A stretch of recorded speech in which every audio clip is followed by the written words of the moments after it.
ಸಮಾನವಾಗಿ ಮೊಟ್ಟೆಗಳನ್ನ ಹಂಚಬಹುದು. ಬಿಸ್ಕೆಟ್ಗಳ ಮೇಲೆ ಈ ಚಿಕ್ಕ ಚಿಕ್ಕ ರಂಧ್ರಗಳು ಯಾಕಿರುತ್ತವೆ ಗೊತ್ತಾ? ಇವುಗಳನ್ನ ಡಾಕರ್ಸ್ ಎಂದು ಕರೀತಾರೆ. ಬಿಸ್ಕೆಟ್ಸ್ ಗಳನ್ನ ಬೇಕಿಂಗ್ ಮಾಡ್ತಾ ಇರುವಾಗ ಆವಿ ಹೊರಗಡೆ ಎಸ್ಕೇಪ್ ಆಗುವ ಸಲುವಾಗಿ ಈ ರಂಧ್ರಗಳನ್ನ ಮಾಡ್ತಾರೆ. ಒಂದು ವೇಳೆ ಈ ರಂಧ್ರಗಳನ್ನ ಇಡದೇ ಇದ್ರೆ ಆ ಆವಿಯ ಕಾರಣದಿಂದ ಏರ್ ಬಬಲ್ಸ್ ಫಾರ್ಮ್ ಆಗುತ್ತವೆ. ಇದ್ರ ಜೊತೆಗೆ ಆ ಬಿಸ್ಕೆಟ್ಸ್ ಗಳಲ್ಲಿ ಕ್ರ್ಯಾಕ್ಸ್ ಕೂಡ ಬರುತ್ತವೆ.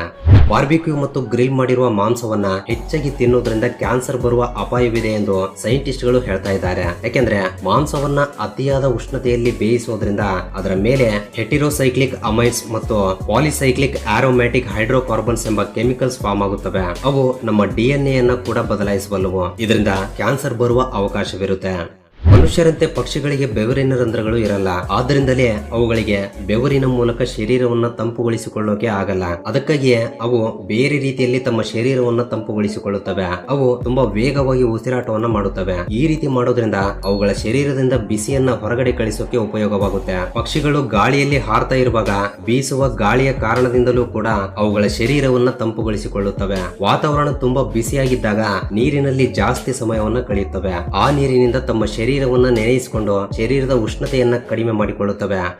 ಕೆಲವೊಂದು ಬಾರಿ ಸೂರ್ಯನನ್ನು ನೋಡಿದ್ರೆ ಸೀನು ಬರುತ್ತೆ.